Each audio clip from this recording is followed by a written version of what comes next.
What addiction is the hardest to quit? Story 1. Fentanyl. I was hooked on heroin for years and transitioned to fentanyl because it was more bang for my buck. It cost way more, but I needed so little that it would last. I got in trouble and then needed to get clean. But when I started to get clean, my first few weeks I prayed for death. I lost 25 pounds in 9 days and laid there praying for it all to be over. I wasn't even able to stand upright for almost a month without passing out. It was so bad.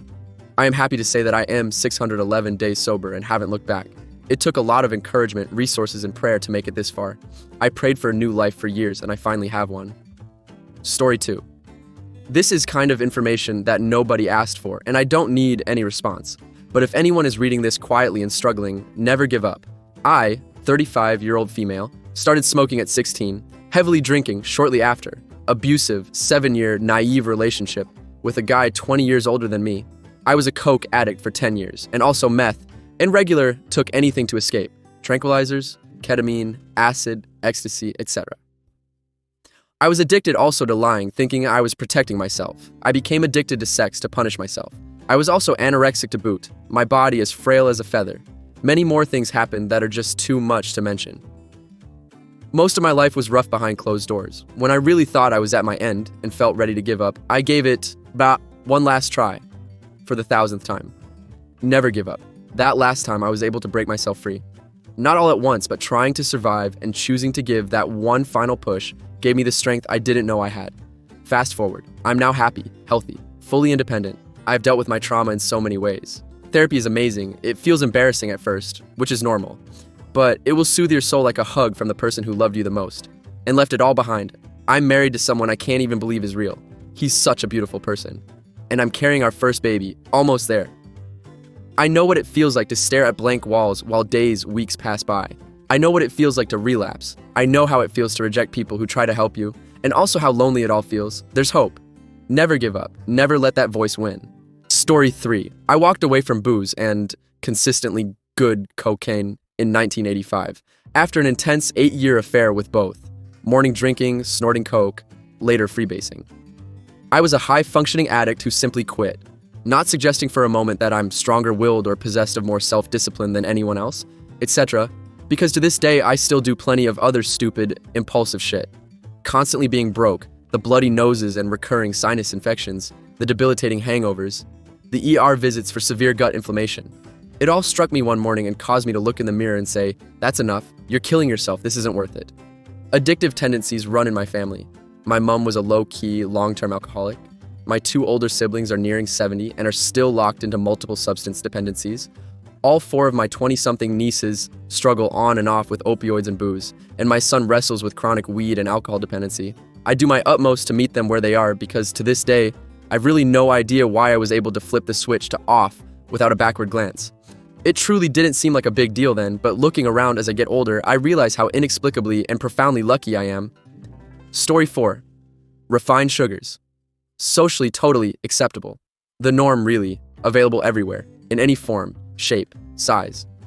I can stay clean for a week, but then I'll take a bite of something cookie, chocolate, and boom. I'm lost again, and I'll need to finish all of the cookies and eat all the bars of chocolate. Yes, I know it's much less harmful than alcohol or heroin, but I definitely would be fitter and happier if I could stay away from this stuff. I'm ever so grateful that my addiction is to a relatively mild type of poison. Story 5. I am almost 30 years old. I have been smoking cigarettes for 15 years and vaping for 10. I've stopped smoking cigarettes for good 1 year ago and have been vaping since, even though I have been trying to also quit vaping. The fact that vape is more accessible, I was so addicted to it, I could never let it go. I even smoked at my desk at work in the call center. While I'm sat on the toilet, in bed watching TV. While I drive, there isn't a place where the vape isn't in my hand. The problem I have is that people think that vaping is a substitute for smoking cigarettes. But no, to be honest, personally I think vaping is freaking worse than cigarettes. In the past, I was able to quit cigarettes for a few months before I came back to it. But with vapes, I have never been able to stop for more than a day before falling back in. If you are reading this, do not fall into the trap of vaping. Or if you have already, just quit smoking altogether. It is hard, no doubt, but any man can do it. As of 4 months ago, I am nicotine clean, healthy, and fit, and I feel the best and youngest I have ever felt in my life. God bless you all. Story 6. Dopamine, which is strange since it's something your body naturally produces.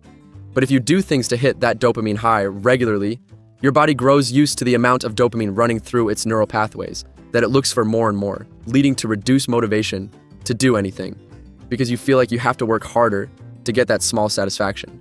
And it doesn't have to be crazy things. I realized I had a dopamine addiction when I would spend close to 16 hours a day grinding my favorite video game just so I could hear a small audio file play when specific loot would drop. Instant hype. But I would ignore everything else in life to just get a dopamine hit from my game. Fast forward 4 months and I'm now happier after putting down games. Started working out consistently, eating better. Stopped doom scrolling popular video media apps, TikTok, YouTube Shorts, Reels. I find more satisfaction accomplishing tasks that I put sweat and tears into and can feel the same effect in my brain when I stand back and look at what I've done. Story 7. Food. You cannot quit food. You need your drug to survive. It is misused as something other than just fueling our bodies, and we as a society are not set up for success in quitting that habit. Because our drug is not difficult to obtain. It is not illicit or illegal, but quite the opposite. It is advertised and quite available to everyone. Your food addiction will appear on every block on your way home from work. It's there when you are grocery shopping, filling up gas, at social events. Your best friend could be your dealer sometimes and they don't even know it, because you've made the mental vow to stop eating unhealthy food. And then they invite you for ice cream or get you a birthday cake. So you just say just this one time and it never is. You watch others use your addiction in moderation and don't understand how they can start and stop so easily and use in such moderation, when it is literally all you want to consume. For many, food is used to boost our dopamine levels when we are anxious.